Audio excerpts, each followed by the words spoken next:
have just arrived in London. This room is absolutely boiling, but I am very happy to be here.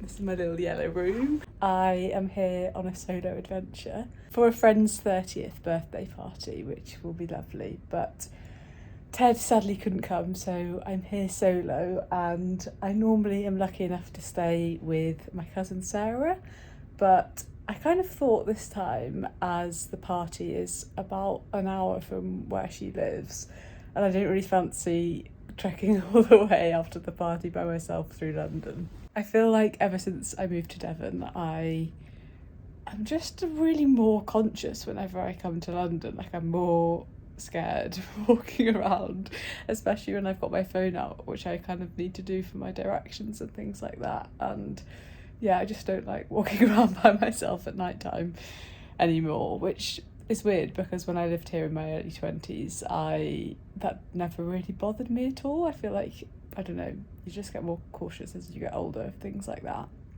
But anyway, I decided this trip I would treat myself to a little stay in a hotel, which I realise I've never done before in London. And I found this room at a much better price than I ever expected in this area. I feel like there was a deal on booking.com.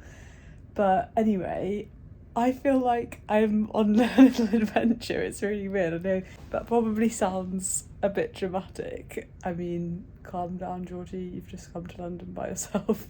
But I love reframing whatever I can as an adventure. And I was actually talking about this with Ted's mum the other day when we were home over the Christmas holidays, and we were saying that, you know, with your partner you can love them so much, and I love going on adventures with Ted, particularly in our van, so much, but there's something special in a different way about having little adventures, or even just little pockets of time that are just for yourself. So she was telling me about how she's going to go to Wales for the weekend and all the books she's going to read, and I feel the same about coming here. I'm just here for one night, but there's a little writing desk in the corner, so I'm going to do some writing. I'm going to maybe go down to the bar and have a cocktail before I go to the party.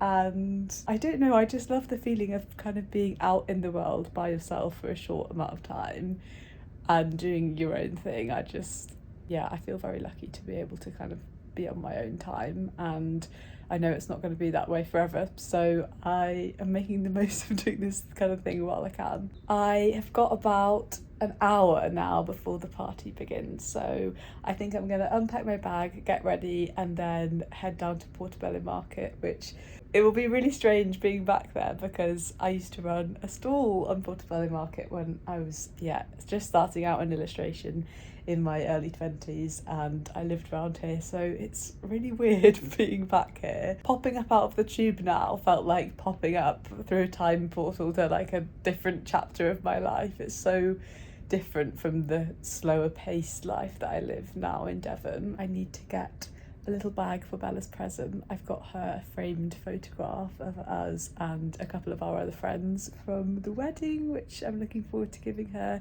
And then I also wanted to try and stop in at Hummingbird and get her some cupcakes, because that used to be something we always used to do together when we were about 13. I'm hoping I can find her maybe 2 cupcakes and put a 3 and a 0 on to commemorate our childhood friendship. But yeah, I'm looking forward to seeing her, and also our friend James as well, so it's going to be lovely.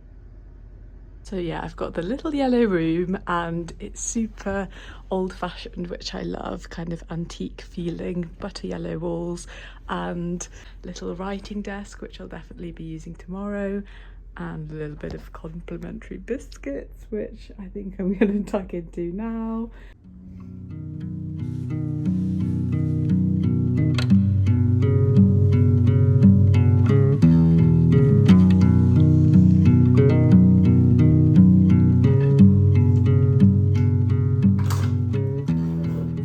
Okay, I am ready to go to the party, and this is my outfit. It's terribly dark lighting in here, which can't be helped, but I've got this kind of little black pinafore dress on.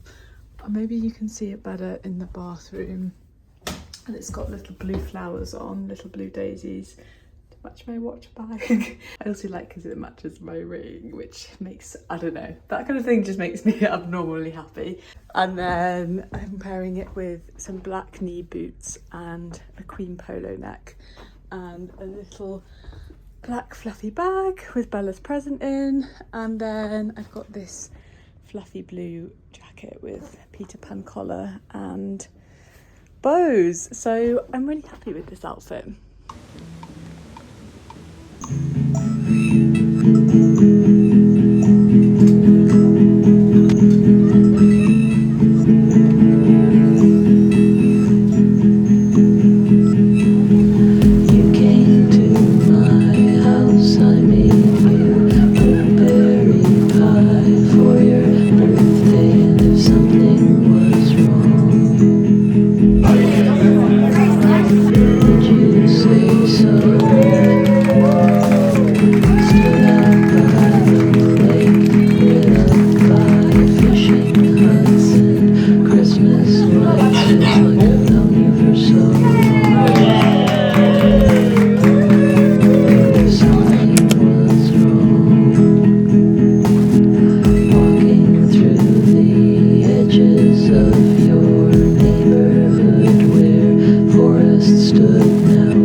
Good morning. I have just come into the studio, which is covered with all of Dad's cleaning stuff. But I'm just in one of those moods where I don't even mind. If you can't tell, I've woken up. I've just been crying, which never thought I would be coming on my channel crying. I thought this would be, a lovely, nice, positive space. But the reality is, I don't know, I guess I also want to be truthful of all different aspects of artistic life, illustration, and today / this week have not been good. It's been one of the hardest work weeks I think I've ever had, and I don't know, maybe I won't put this in the edit, but I thought maybe it would be helpful to share, because I think sometimes there is a tendency to think that illustration or being an artist is this beautiful romantic life, which it 100% is, and I try every day to make my life as joyful and romantic and pleasurable and creative as possible.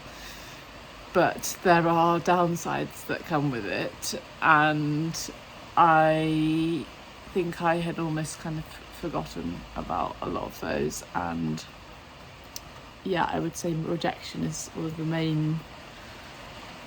main culprits for that. And I kind of had been priding myself on, I'm really used to rejection and it's water off a duck's back. I don't take it personally. And I think I'd kind of been framing that in terms of opportunities and like applying for residencies, exhibitions, work things, and not getting them and then being fine with that. But I'd forgotten just how crushing it can be when you're actually in something, working on something. And this morning I've just been dropped from a cover that I was really excited to be working on, and that has never happened to me before. And I just received the email now, and I've already put in so much work on this cover. And yeah, it's really not a nice feeling at all. I feel like, Instagram was so used to, it being such a kind of highlights reel over there, and everyone showing the things that are going right. And I don't know, I just wanted this to be a reminder that sometimes things don't work out and things go wrong, and it can be absolutely gutting. Like I was in tears. I can't remember the last time I was in tears about work, but I just walked into my bedroom to take a minute out in the studio. It's, as you can hear, it's raining, which is nice and cozy, but I know it's going to take me a minute to get over this. I also feel that embarrassment of having gone round to some of my friends and family and said, oh, I've been doing this really exciting thing, this cover, which I know no one will care. Not that they won't care, but no one will sort of judge me, hopefully,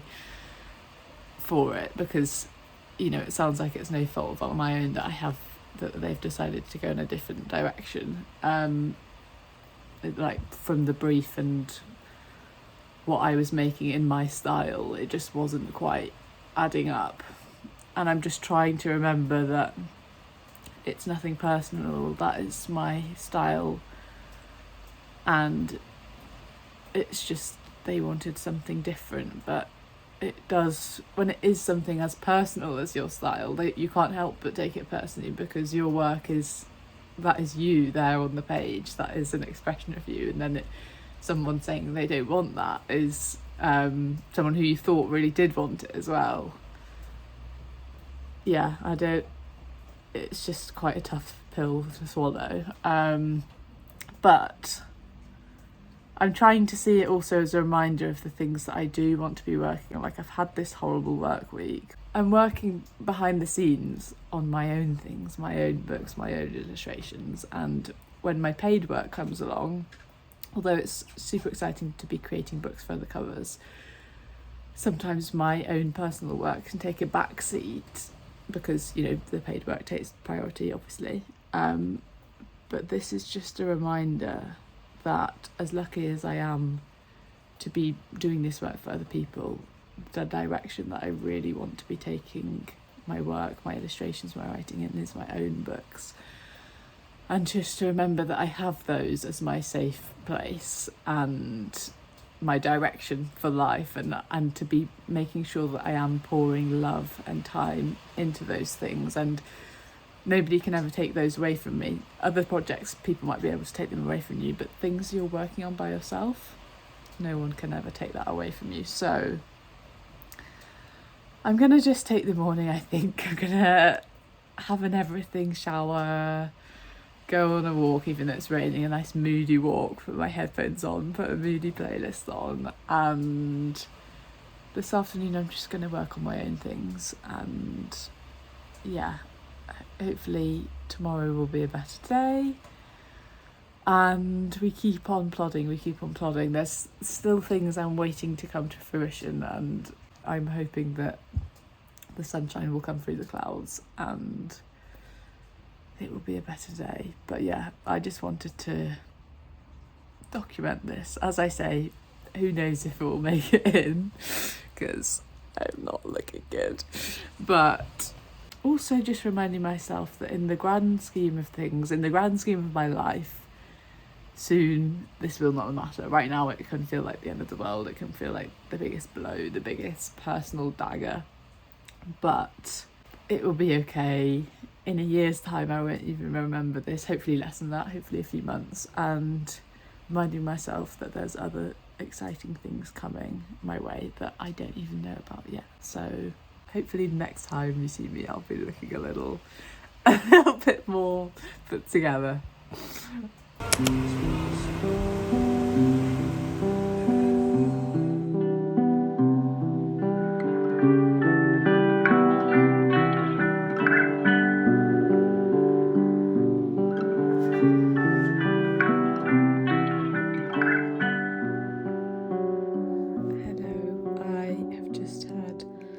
The loveliest half hour reading my new book. It's a Jacqueline Wilson book and it's for adults. She started writing adult fiction based on some of the characters that I grew up with as a child reading about, and they are now adults. So it was kind of like you're growing up with the characters. For anyone my age group will know that Jacqueline Wilson was just an icon. She was the author, probably still is.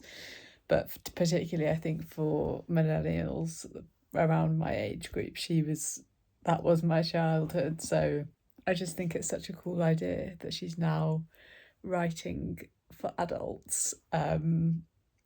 Books that we can continue on those characters that we loved reading about so much. And this one is, she's done one that I read last year that's a continuation of the Girls in Love series with Ellie, Magda and Nadine, and it's all about Ellie when she's grown up, and she's an illustrator, which I loved reading about that. It kind of made me realise that I haven't really read any fiction where the main character is an illustrator. So yeah, would really recommend that one if you like Jacqueline Wilson. And then this one is a continuation of The Illustrated Mum. So it's following Dolphin when she is grown up and has a mother with bipolar disorder. So I'm loving it so far.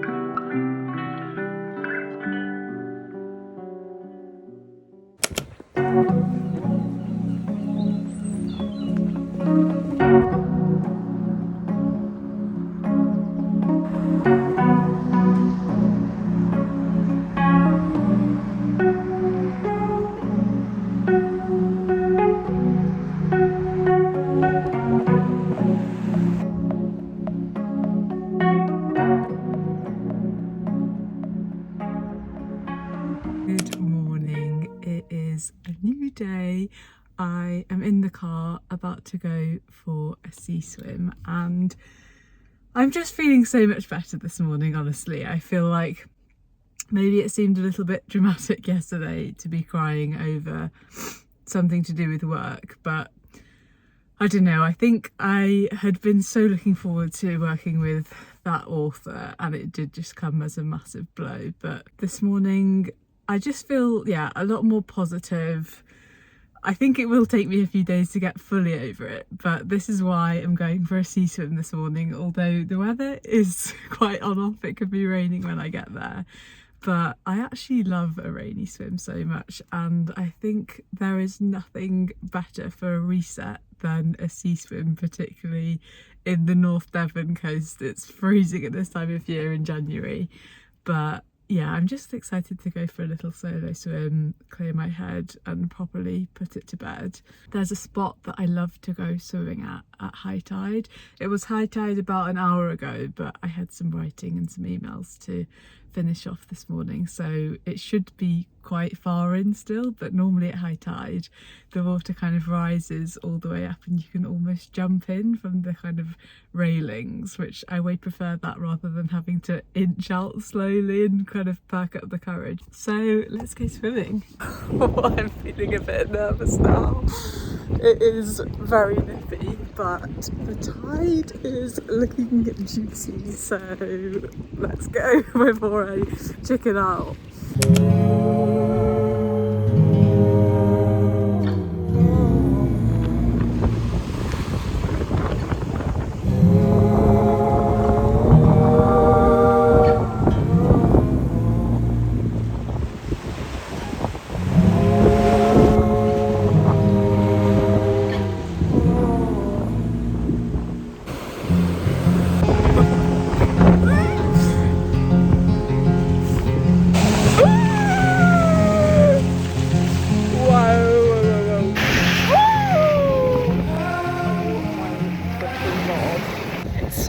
Absolutely bolted, but happy I'm here. I'm just gonna have to summon up the courage to get under in a sec.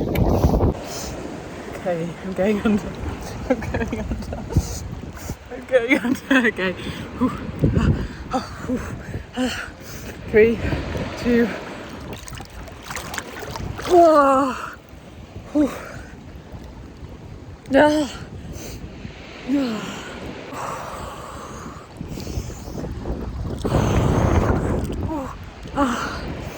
is cold.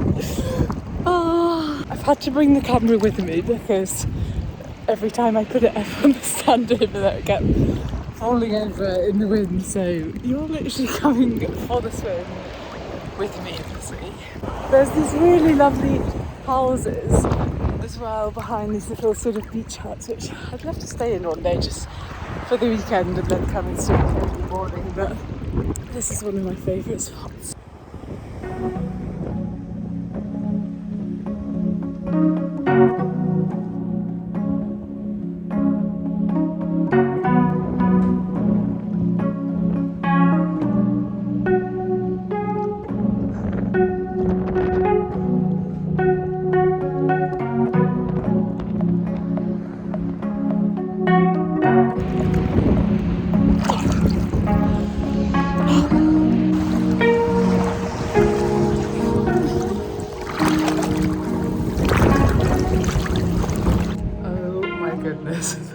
You can see how red my hand is. That was so cold, so much colder than I thought it was going to be.